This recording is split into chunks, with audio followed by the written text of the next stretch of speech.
Hey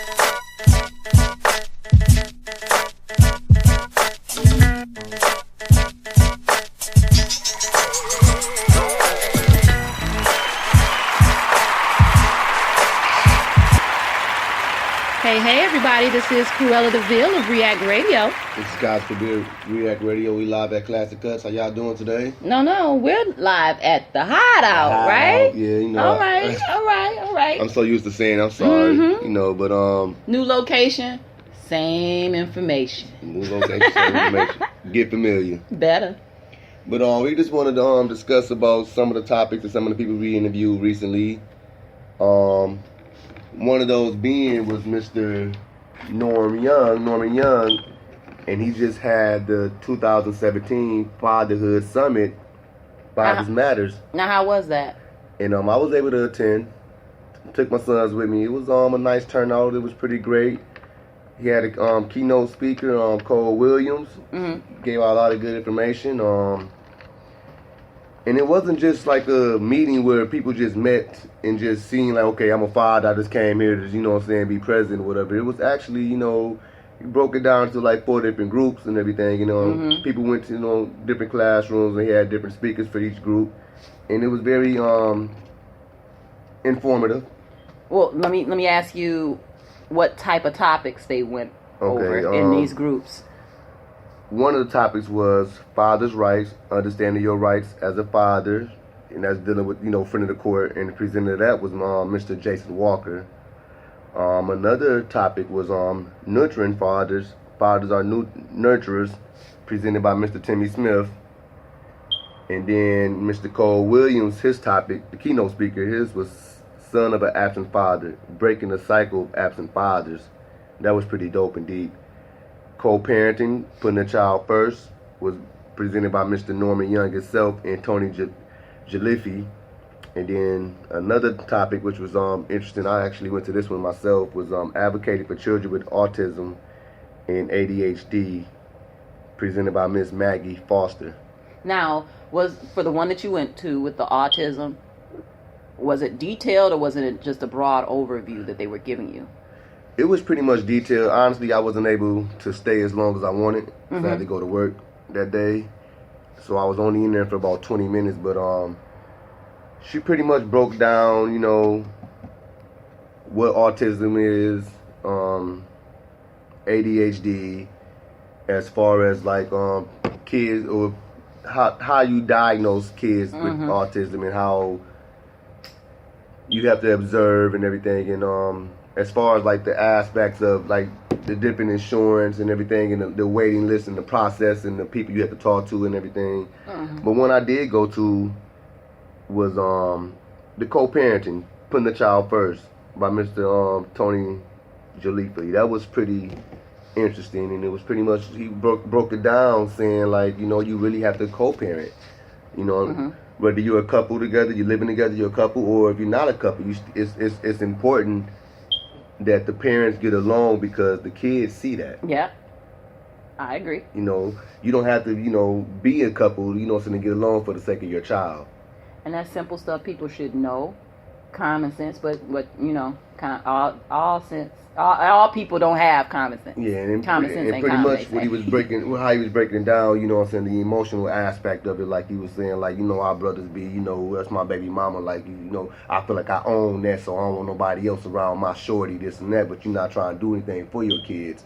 Same thing with the women, you know, emotional, feel as if, well, he my baby daddy, my kid's father, and you supposed to do this and that for me because we got kids together and everything, and just trying to work as a team for the best results, you know what I'm saying, for the child, because at the end of the day, it's not about you and me or you and that person, whatever. It's the well-being and what's best for the child. Okay. So sometimes, like sometimes, you know, as a father, you feel like you have to take a loss. Same thing is vice versa for a mother. You have to take a loss, you know, and do this a certain way to make sure your child is happy with with the other parent, and you know, vice versa. So great event, great content, great people leading it. My question to you now is, how was participation, the turnout? Turnout was great. the turnout was actually great. You know what I mean? It was like a good, I'd say about 45, 50, close to 60 people there. Also, I'm sorry, not to mention, but it was a couple of vendors there as well. He had like Good Temps, Muskegon Reed, had somebody there for the court, a couple other little volunteer services and people that you can, get information from. So it was a lot of people, black males. Yes. That are walking away from this being more informed. And if you didn't, understand the dialogues and everything, it was different vendors that provide the services needed for each topic. And that was the Fatherhood Summit. Yep, 2017 Fatherhood Summit. Okay. So now Fathers Matters. Yep. So now we want to switch gears because you also went to the Muskegon Reed grand opening and ribbon cutting, right? Yes, that was. Okay. And like I said, I got there kind of late. Really? Gotta take care of home first. Working with but that was a nice turnout. Really? Okay. Yeah, and I got there. I think when I got there, it was like maybe 20, 30 minutes left. I got there towards the end, but it was a nice turnout. A lot of people from the community was there. I seen Mr. Terry Sabo. Okay. I seen Mayor Sims was there. The police chief was there. A couple of commissioners was there. They had a couple other vendors there as well. And that was a nice little turnout as well. And it's a nice place to be. Like they offer. I was just about to say, what is their purpose of being in the community? That's something that needs to be said. Yeah, they. I know one of the things they offer is job awareness. Like if you need help, work like fill out an application or resume build up, and helping searching for a job, they offer that as well. They have a couple of free books, They help kids with reading literacy. And a few other things. Like I said, I kind of got there a little late, so I need to really go down there and see more. So actually, right down, it's a few spots over. Might have to, might leave here and walk down there when I leave the hot out. Okay. So 2 successful events. Another successful event was we had the pleasure of, interviewing Miss Deborah Griffin. Oh, yeah. For the Progressive Democratic Women's Caucus, the Backyard Civics. Yep, Civics 101. Yeah. That was, I really wish, it was a decent turnout, but I really wish it was more people in the community that actually showed up. People of color. That showed up. And not just of color, more males. Yeah.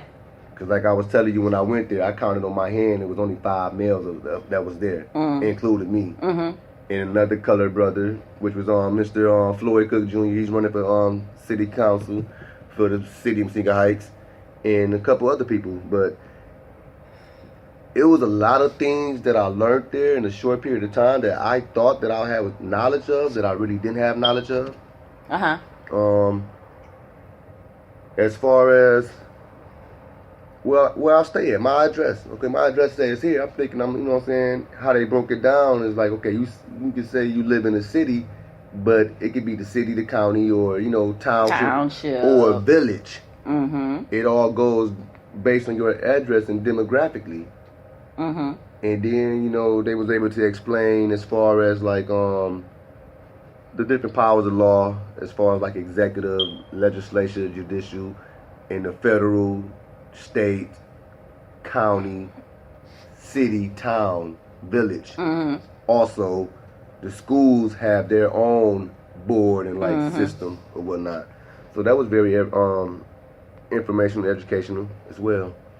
Okay, yeah, and I know that was one of Miss Deb's concerns. She wanted more people of color to come out and men to come out to this event because we think we know what we're doing when we go to the polls and vote, but there's a lot of other things that's going on that we don't know about. Right. And like one of them, you said one of the positions you don't even vote on. What was that? Remember? I believe it was what was that? City manager. Yeah, city manager, because the city council and the mayor votes that person in. Choose the city manager. But another thing that was very informational about it was the breakdown of, like I said, the federal, state, city, county, and everything. Mm-hmm. And how they were broken down. The county has more power, based off, the government with the federal, state, and the city. Mm-hmm. But people that's not familiar because they don't get out and vote.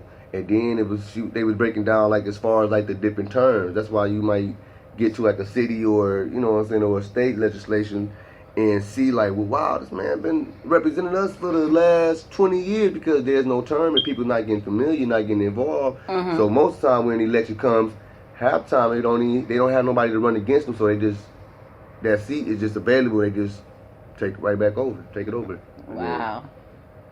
Well, 3 great successful events. Yeah, and I wish a lot of people would have came because at the same time, we are next week going into the elections. Going into it, city elections. Yeah, we are statewide. On Tuesday. Yeah, on Tuesday, November 7th. So don't forget to get out there and vote. It's critical. It's important that you get out and vote. Learn your city council names and your backyard. That's important because I feel like you can't complain if you're not being out there. Another thing, this past Monday, with the development of the shoreline of Muskegon Lake. Yep. They had a public event for that at the Grand Valley building downtown right here by the Heritage Landers. Yep. I was very disappointed. I went live. I tagged people. I got there. It was an event from 10 to 6. Mm-hmm. Got there about 10:30, 11. When I say nobody showed up, I really mean that. I was the only person of color in there. And I really believe like I was like one of the only citizens there because a lot of people that was there was people that was, from outside the community. I seen a lot of people that was from Grand Rapids, Jenison, Holland. Met a guy, I'm not going to put his name out there. He has his own construction company over there in Grand Rapids. He's there trying to, get informational so he can get his company involved to start some of these projects.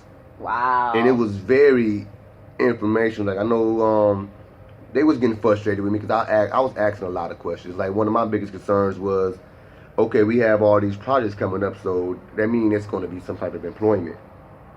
Why there's no local companies, construction companies in Muskegon getting these jobs?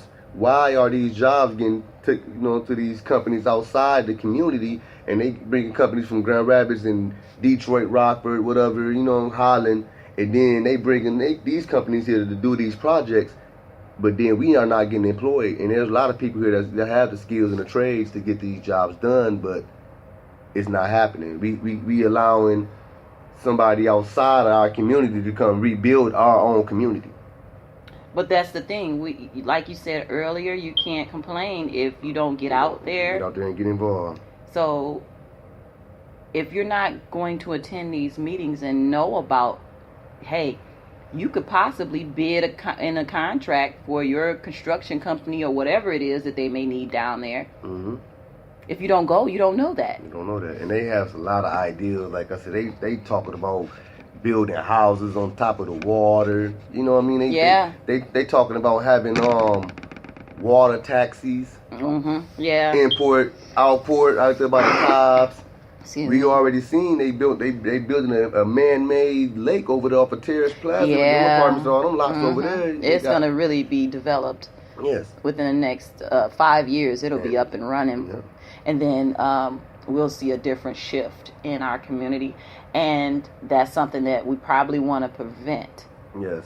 So we need to get out more. Next week, Tuesday, we are voting. So please, please, please make it a point to go out and vote. We're not telling you who to vote for. We are telling you to remain focused on just getting out to vote. Also, get familiar with the things that the people that are running are interested in, what they believe and things like that, so that you'll be able to go to the booth and make a more informed decision. Yeah, and don't just vote based on popularity. No, because that'll kill you. That'll get you every time. Don't just vote because, okay, I go to church with him, or I went to school with him, or that's my friend, and not knowing what you have to. I think it comes down to the issues. You have to vote across the issues, and if you find a candidate that closely aligns to your ideals and thoughts and morals, then that's who you